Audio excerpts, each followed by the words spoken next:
Very good morning, students. We started new lesson and we was thinking about the role of the police in the investigation or investigating a crime.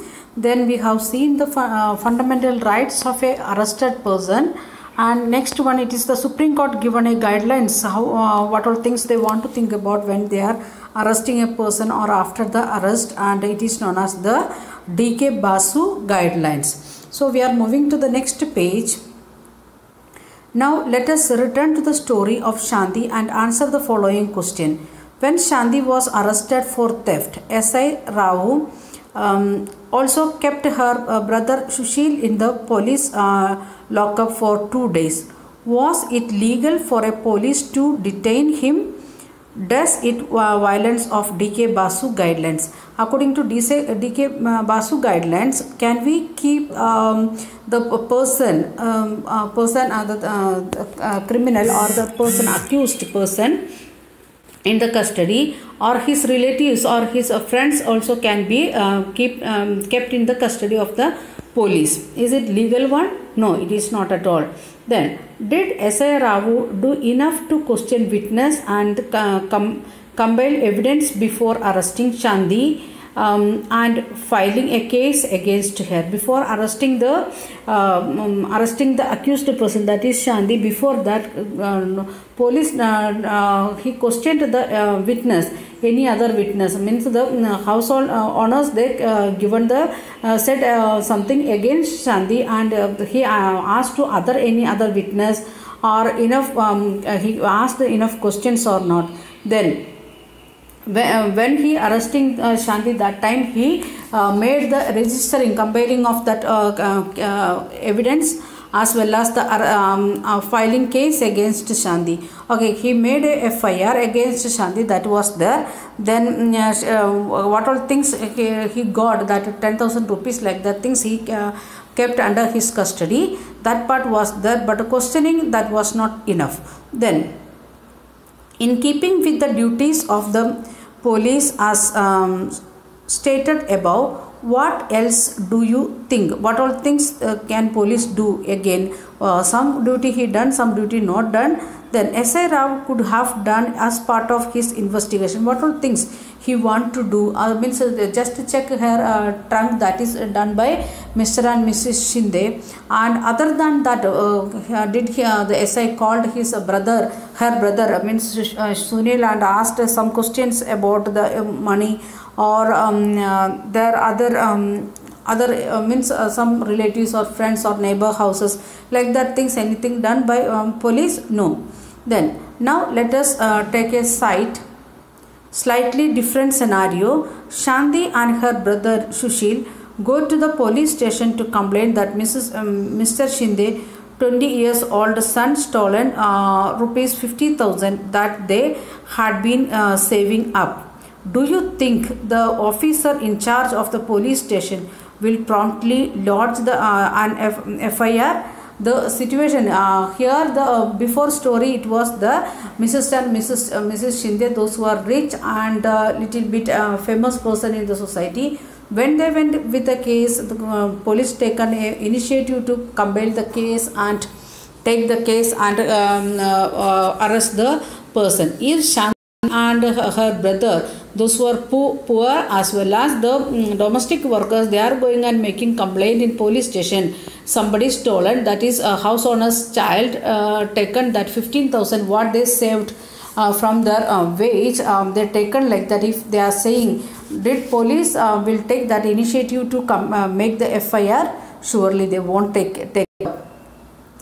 Then list a few factors that in your opinion may influence the decision of the police to register or not register an FIR. Before writing the FIR, what all situations it is affecting the police, or what are the factors it is influencing the police? Surely money factor will influence, social influence of the person, the accused or the complaint person, that will influence. Like that, many factors are there that you can find out by yourself. Then what is FIR? First Information Report. We can see that one, the In the case of Shanti and Mr. and Mrs. Shinde, police is writing a information what Mr. Shinde given in the police station. Then that is known as the first information. Means who is giving the information about one crime. That is the first information report. Okay, let us see. It is with the registration of an FIR that the police can begin their investigation into a crime. When they are writing and registering that FIR, not only writing, they want to register that FIR with a number and date in the police station. That time onwards, police can start their investigation. The law states that it is compulsory for an officer in charge of a police station to register an FIR whenever a person given information about a cognizable offense. Whenever means the person should have done that with a purpose, or the mad person done something, means the mentally sick person done something, means the police can't take the case against the person because he is not in the state to think and act. Those who are able to think and act, like that person, if somebody done with their knowledge, with their own intentionally somebody done something, then the police officer, whenever he is getting that information, what he want to do, he want to register, he want to write up and register it is. Then this information can be given to the police either orally or in writing. Whenever we are going to the police station, it is not compulsory we should write and give. We can say in orally to the police, or we can give a write up also. The FIR usually mentioned the date, time and place of the offense. What all things should be there? Please underline. In FIR, mention the date, time and place of offense, details of the basic factors of the offense, including a description of the event. All these things should be there. Once again, the date, time and place of the offense, when it happened, where it happened, why, like that details. Then details of the basic facts of the offense. What are things the first informer have seen, that when he or she explained that things, they want to include a description of the event. When they are the details what they are giving, that also you want to write.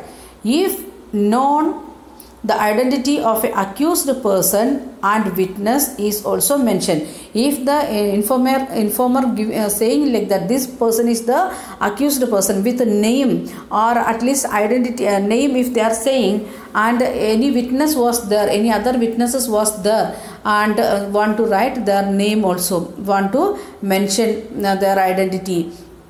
FIR also states the name and address of the complainant. Who is giving that complaint, his name and address also should be there in FIR. There is a prescribed form in which the police register an FIR, and it is signed by the complainant. Who is giving the complaint, going and giving the complaint, that person should sign and give. And there is a prescribed form in some police station, means the typed form will be there, date, time, like that, all the details. In some police station they will ask to write and give in a white paper. The complainant has also legal right to get a free copy of FIR from the police. Who is giving the complaint, that person having the right to get the one copy of the FIR. Whenever you are giving some information to submitting some information in the government offices, or if you are asking permission for something, that time usually in the government offices what they will do, they will ask us to make 2 copies, and 1 copy they will keep with them, and 1 copy after sign and seal they will give to us. So in who is giving complaint and who is received the complaint, all details we will get it, and we can see some of the forms and the details it is given. We can see here down the signature and the duplicate copy also we can see. Okay. Then we are moving to the next one. What is the role of a public prosecutor? What is the role of public prosecutor? When we have read the story, we have seen that for Mr. and Mrs. Shinde, the public prosecutor appeared in the court, and they was giving the trial time. They was giving information to the court, in front of the court. And next topic it is what is the role of a judge. So that we will continue in next video.